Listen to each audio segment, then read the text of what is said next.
We've all been told the same thing, right?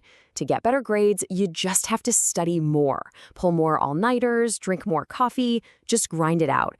But what if that's completely, totally wrong? Well, in the next few minutes, we're going to tear that whole idea apart and show you a way to study that's actually effective and takes up way less of your time. So let's look at a tale of two students. On one side, you've got student A. This person studies for, get this, just 33 minutes a day.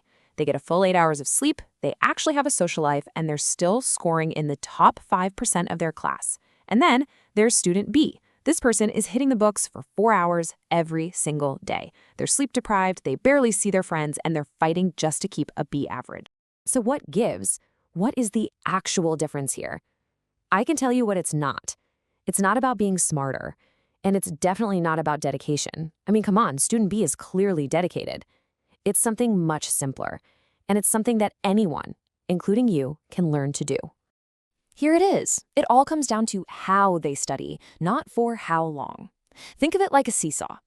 Student A is using their short bursts of time for really high-impact stuff, like practice tests, which puts a ton of weight on their side of the learning scale. Meanwhile, student B is spending hours and hours on low-impact things, like just rereading or highlighting, which barely makes a dent. Okay, so before we get into the nuts and bolts of the solution, I want you to do a quick check-in with yourself. On a scale of 1 to 10, 10 being like a super efficient, straight-A-getting machine, how would you honestly rate your own study habits right now? Got a number? Good. Just hang on to that for a few minutes. We're going to come back to it. Now, I want to share a quick story, because believe me, I used to be the poster child for student B. This is about the one night that completely changed everything for me and forced me to face a really uncomfortable truth about how I was studying. Okay, so picture this. It's 3 in the morning. I'm in my dorm room. There's a graveyard of empty coffee cups all around me, and I've been cramming for a huge psychology exam for 12 hours straight. I thought I was doing everything you're supposed to do, highlighting everything, rereading chapters, making pages of really pretty notes. But even then, I had this sinking feeling. After all those hours, it felt like the information was just slipping right through my brain, like sand through my fingers. And the result of that 12-hour marathon? I failed. Miserably. And that failure, that was the wake-up call I desperately needed. I realized I had absolutely no idea how to actually learn. That whole experience helped me figure out this huge trap that so many of us fall into. I call it the productivity illusion. It's where we mix up the time we spend trying to study with what our brain actually holds on to. Does any of this look familiar to you? Covering your textbook in so much highlighter that it's basically a modern art piece? Or reading the same paragraph 10 times and still not knowing what it said? Writing pages of beautiful notes you never, ever look at again? Oh, and my personal favorite, spending 20 minutes picking the perfect highlighter color or building the perfect study playlist. All these things feel super productive, but they're really not. This is what I call the consumption trap. It's this belief that if we just consume more, read more pages, put in more hours, then we'll automatically learn more. And schools kind of push this on us, right? Go study for 3 hours. But look, your brain isn't a sponge you can just pour information into. It's a muscle. And a muscle only gets stronger when you actually exercise it, not when you just sit in the gym for hours on end. So, if that's the problem, what's the answer? Well, it all boils down to making a shift to something called active learning.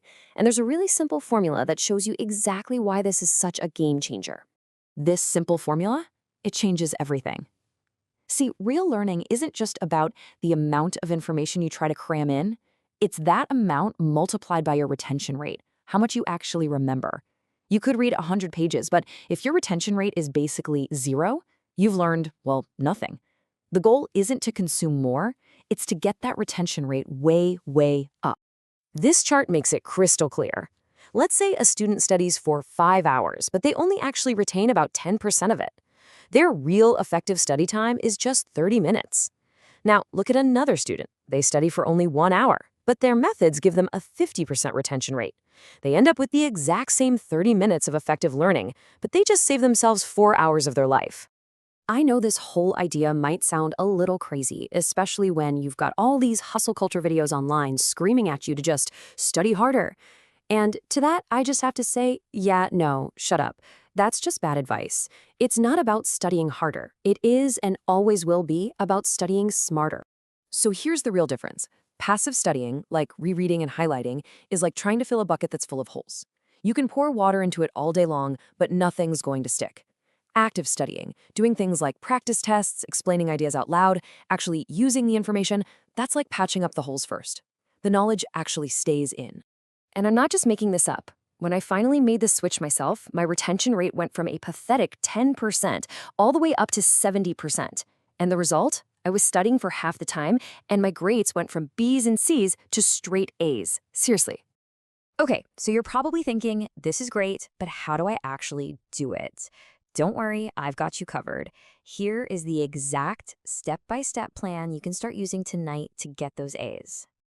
All right, here's the 6-step strategy. First, no more study marathons. Break up your sessions into focused chunks like 30 to 60 minutes. Second, and this one is so important, test yourself before you even start reviewing. This forces your brain to work to pull out the information. Third, doing that pre-test shows you exactly what your weak spots are, so you can focus just on those. Fourth, get active. Don't just read. Do practice questions. Explain a concept out loud like you're teaching it to a friend. Fifth, try to connect the new ideas to things you already know. Build a web of knowledge in your head. And finally, sixth, do a super quick 5-minute review right before you go to sleep. Your brain does this amazing thing where it consolidates memories while you sleep, so this makes it stick. Okay, let's circle all the way back to the beginning. Remember that number you chose, your 1 to 10 rating for your study habits? Now that you know the difference between just passively consuming information and actively learning it, does your old method still deserve that score? If the answer is no, that's amazing, because that realization, that's the very first step to totally changing the game.